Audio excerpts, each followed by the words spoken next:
जय माता दी। स्वागत है आपका शक्ति की आराधना में, जहां आज से आरंभ करते हैं श्रीमद् देवी भागवत पुराण के अत्यंत प्रभावशाली पाठ दुर्गा सप्तशती का प्रथम अध्याय।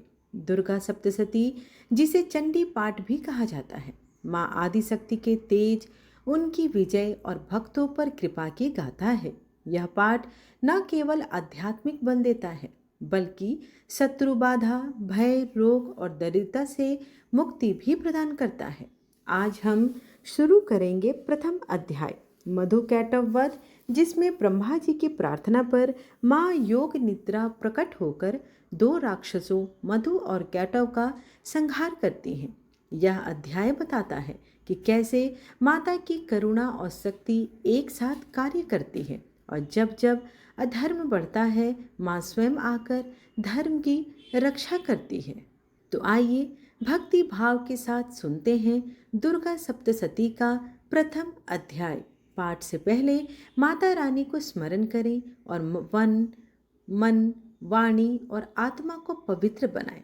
जय माँ दुर्गा। और मन, वाणी और आत्मा को पवित्र बनाएं। जय माँ दुर्गा। महर्षि मार्कंडेय बोले, सूर्य के पुत्र सावर्णी की उत्पत्ति की कथा विस्तार पूर्वक कहता हूँ, सो सुनो। सावर्णी महामाया की कृपा से जिस प्रकार मनवंतर के स्वामी हुए, उसका भी हाल सुनो। पहले स्वारोचिस नामक राज्य था। वह प्रजा को अपने पुत्र के समान मानते थे, तो भी कोला विध्वंसियों राजा उनके शत्रु बन गए। दुष्टों को दंड देने वाले राजा सूरत की उनके साथ लड़ाई हुई। कोला विध्वंसियों के संख्या में कमी होने पर भी राजा सूरत युद्ध में उनसे हार गए। तब वह अपने नगर में आ गए। केवल अपने देश का राज्य ही उनके पास रह गया था। वह उसी देश के राजा होकर राज्य करने लगे, किंतु उनके शत्रुओं ने उन पर वहां भी आक्रमण कर दिया। राजा को बलहीन देखकर उसके दुष्ट मंत्रियों ने राजा की सेना और खजाना अपने अधिकार में कर लिया। राजा सूरत अपने राज्य अधिकार को हार कर शिकार खेलने के बहाने घोड़े पर सवार होकर वहां से एक भयंकर वन की ओर चल दिए। उस वन में उन्होंने महर्षि मेधा का आश्रम देखा। वहां मेधा महर्षि अपने शिष्यों तथा मुनियों से सुशोभित बैठे हुए थे, और वहां कितने ही हिंसक जीव परम शांति भाव से रहते थे। राजा सूरत ने महर्षि मेधा को प्रणाम किया, और महर्षि ने भी उनका उचित सत्कार किया। राजा सूरत महर्षि के आश्रम में कुछ समय तक ठहरे। अपने नगर की ममता के आकर्षण से राजा अपने मन में सोचने लगा, पूर्व काल में पूर्वजों ने जिस नगर का पालन किया था, वह आज मेरे हाथ से निकल गया। मेरे दुष्ट एवं दुरात्मा मंत्री मेरे नगर की अब धर्म से रक्षा करते भी होंगे कि नहीं। मेरा प्रधान हाथी, जो कि सदा मद की वर्षा करने वाला और शूरवीर था, मेरे वैरियों के वश में होकर न जाने कौन से दुख भोग रहा होगा।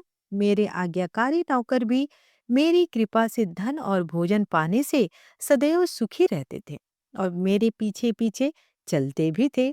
वह अब निश्चय ही उस दुष्ट राजाओं का अनुसरण करते होंगे, तथा मेरे दुष्ट एवं दुरात्मा मंत्रियों द्वारा व्यर्थ ही धन को व्यय करने से संचित किया हुआ मेरा खजाना एक दिन अवश्य ही खाली हो जाएगा। इस प्रकार की बहुत सी बातें सोचता हुआ राजा निरंतर दुखी रहने लगा। एक दिन राजा सूरत ने महर्षि मेधा के आश्रम के निकट एक वैश्य को देखा। राजा ने उससे पूछा, भाई, तुम कौन हो? यहाँ तुम्हारे आने का क्या कारण है? और तुम मुझे शोकग्रस्त अनमने से क्यों दिखाई देते हो? इसका क्या कारण है? राजा ने यह नम्र वचन सुन वैश्य से महाराज सूरत को प्रणाम करके कहा। वैश्य बोला, राजन, मेरा नाम समाधि है। मैं धनियों के कुल में उत्पन्न एक वैश्य हूँ। मेरे दुष्ट स्त्री और पुत्रादिकों ने लोभ से मेरा सब धन छीन लिया है और मुझे घर से निकाल दिया है। मैं इस तरह से दुखी होकर इस वन में चला आया हूँ, और यहाँ रहता हुआ मैं इस बात को कभी नहीं जानता कि अब घर में इस समय सब सकुशल हैं या नहीं। यहाँ मैं अपने परिवार का आचरण संबंधी कोई समाचार भी नहीं पा सकता कि वह घर में इस समय कुशल पूर्वक हैं या नहीं। मैं अपने पुत्रों के संबंध में यह भी नहीं जानता कि वह सदाचारी हैं या दुराचार में फंसे हुए हैं। राजा बोले, जिस धन के लोभी स्त्री पुत्रों ने तुम्हें घर से निकाल दिया, फिर भी तुम्हारा चित्त उनसे क्यों प्रेम करता है? वैश्य ने कहा, मेरे विषय में आपका ऐसा कहना ठीक है, किंतु मेरा मन इतना कठोर नहीं है। यद्यपि उन्होंने धन के लोभ में पड़कर पितृ स्नेह को त्याग कर मुझे घर से निकाल दिया है, तो भी मेरे मन में उनके लिए कठोरता नहीं आती।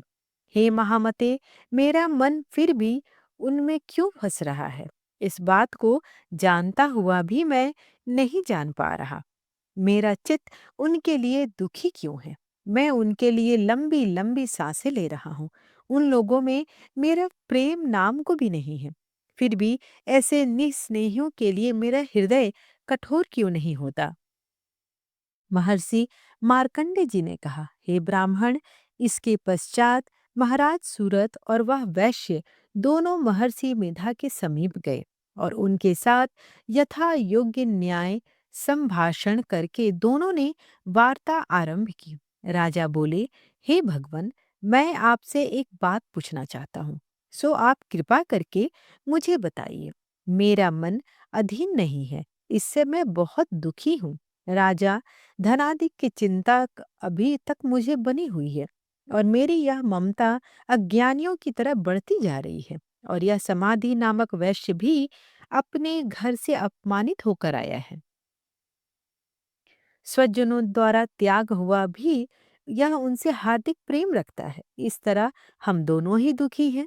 हे महाभाग, उन लोगों के अवगुणों को देखकर भी हम दोनों के मन में उनके लिए ममता जनिक आकर्षण उत्पन्न हो रहा है। हमारे ज्ञान रहते हुए भी ऐसा क्यों है? अज्ञानी मनुष्यों की तरह हम दोनों में यह मूर्खता क्यों है? महर्षि मेधा ने कहा, विषम मार्ग का ज्ञान सब जंतुओं को है। सबों के लिए विषय पृथक पृथक होते हैं। कुछ प्राणी दिन में नहीं सोते, कुछ रात को, परंतु कई जीव ऐसे हैं जो दिन रात दोनों देख सकते हैं।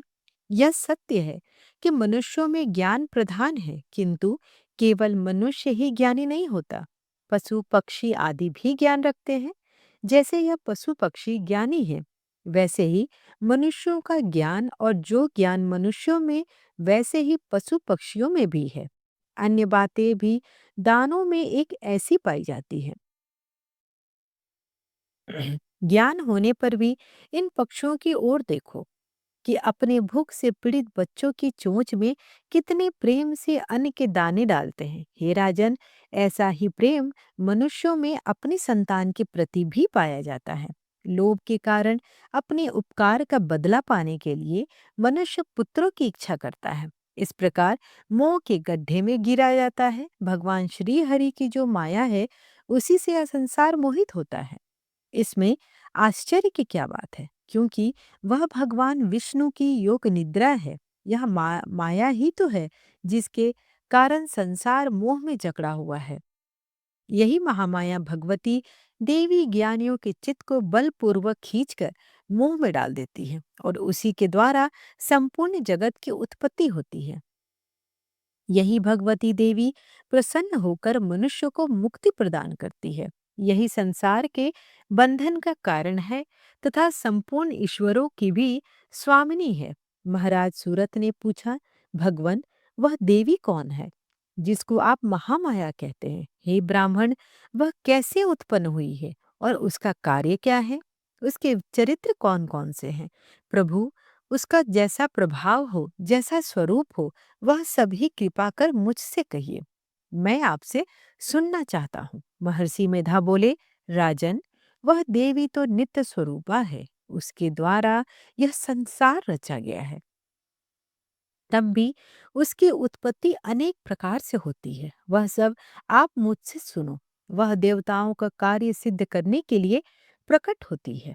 वह उस समय वह उत्पन्ना कहलाती है।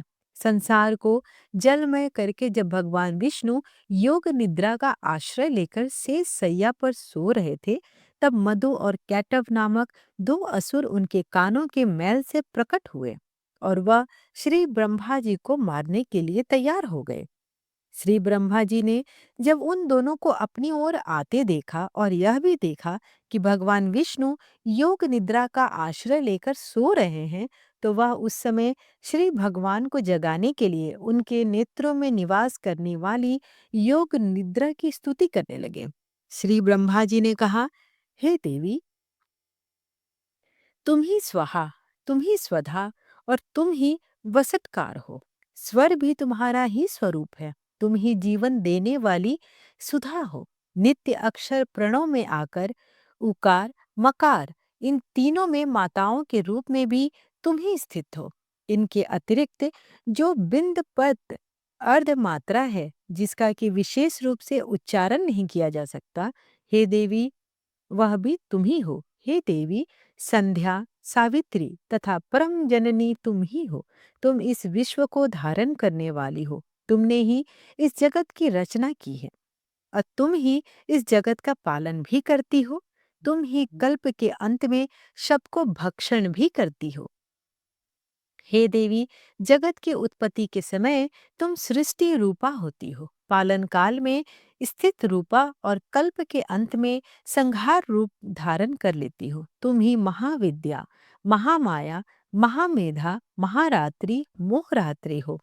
श्री ईश्वरी और बोध स्वरूपा बुद्धि भी तुम ही हो। लज्जा, पुष्टि, तुष्टि, शांति और क्षमा भी तुम ही हो।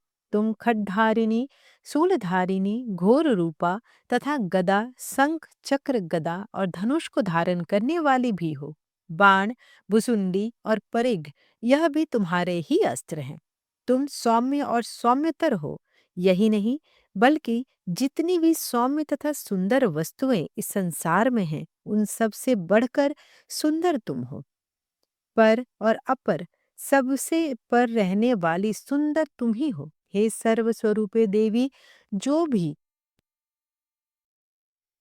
पदार्थ हैं और उनमें जो शक्ति है, वह तुम ही तो हो। ऐसी अवस्था में भला तुम्हारी स्तुति कौन कर सकता है? इस संसार की सृष्टि, पालन और संहार करने वाले जो भगवान हैं, उनको भी जब तुमने निद्रा के वशीभूत कर दिया है, तो फिर तुम्हारी स्तुति कौन कर सकता है? मुझे भगवान विष्णु तथा भगवान शंकर को शरीर धारण कराने वाली तुम ही हो। तुम्हारी स्तुति करने की शक्ति किसमें है? हे देवी, तुम तो अपने इन उदार प्रभावों के कारण ही प्रशंसनीय हो। मधु और कैटव जो भयंकर असुर हैं, उन्हें मोह में डाल दो और श्री हरि भगवान विष्णु को भी जल्दी जगा दो और उनमें इनको मार डालने की बुद्धि भी उत्पन्न कर दो। महर्षि मेधा बोले, हे राजन, जब श्री ब्रह्मा जी ने देवी से इस प्रकार स्तुति करके भगवान को जगाने तथा मधु और कैटव को मारने के लिए कहा, तो वह भगवान श्री विष्णु के नेत्र, मुख, नासिका, बाहु, हृदय और वक्षस्थल से निकल ब्रह्मा जी के सामने प्रकट हो गई। उनका ऐसा करना था कि भगवान श्री हरि तुरंत उठ गए और दोनों असुरों को देखा, जो कि अत्यंत बलवान तथा पराक्रमी थे और क्रोध के मारे जिनके नेत्र लाल हो रहे थे और जो ब्रह्मा जी का वध करने के लिए तैयार थे। तब क्रुद्ध हो उन दोनों दुरात्मा असुरों के साथ भगवान श्री हरि पूरे 5,000 वर्ष तक लड़ते रहे। एक तो वह अत्यंत बलवान तथा पराक्रमी थे, दूसरे महामाया ने भी उन्हें मोह में डाल रखा था। अतः वह श्री भगवान से कहने लगे, हम दोनों तुम्हारी वीरता से अत्यंत प्रसन्न है। तुम हमसे कुछ वर मांगो। भगवान ने कहा, यदि तुम मुझ पर प्रसन्न हो तो तुम मेरे हाथों से मारे जाओ। बस इतना सा ही वर मैं तुमसे मांगता हूँ। यहाँ दूसरे वर की कोई प्रयोजन ही नहीं है। महर्षि मेधा बोले, इस तरह से जब वह धोखे में आ गए और अपने चारों ओर जल ही जल देखा, तो भगवान श्री हरि से कहने लगे, जहां पर जल ना हो, सूखी जमीन हो, उसी जगह हमारा वध कीजिए। महर्षि मेधा कहते हैं, तथास्तु कहकर भगवान श्री हरि ने उन दोनों को अपनी जांग पर लिटाकर उनके दोनों के सिर काट डाले। इस तरह से यह देवी श्री ब्रह्मा जी की स्तुति करने पर प्रकट हुई थी। अब तुमसे उनके प्रादुर्भाव का वर्णन करता हूँ। इस प्रकार दुर्गा सप्तशती पाठ का प्रथम अध्याय यहीं पर समाप्त हुआ। जय अम्बे गौरी मैया जय श्यामा गौरी, तुमको निस दिन ध्यावत हरि ब्रह्मा शिवरी। जय अम्बे गौरी, मांग सिंदूर विराजत, टीको मृग मद को उज्ज्वल से दो नैना, चंद्र बदन नीको। जय अम्बे गौरी, कनक समान कलेवर, रक्तांबर राजे, रक्त पुष्प गले माला, कंठन पर साजे। जय अम्बे गौरी, के हरि वाहन राजत, खड्ग खपर धारी, सुर नर मुनि जन सेवत, तिनके दुख हारी। जय अम्बे गौरी, कानन कुंडल शोभित, नासाग्रे मोती, कोटिक चंद्र दिवाकर, राजत सम ज्योति। जय अम्बे गौरी, शुंभ निशुंभ विदारे, महिषासुर घाती, धूम्र विलोचन नैना, निस दिन मदमाती। जय अम्बे गौरी, चंड मुंड संहारे, शोणित बीज हरे, मधु कैटव दो मारे, सुर भयहीन करे। ओम जय अम्बे गौरी, ब्रह्मानी रुद्रानी, तुम कमला रानी, आगम निगम बखानी, तुम शिव पट रानी।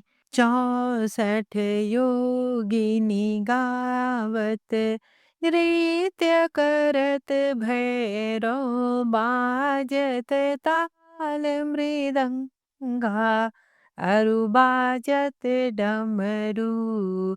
जय अम्बे गौरी, तुम ही जग की माता, तुम ही हो भरता, भक्तन की दुख हरता, सुख संपत्ति करता।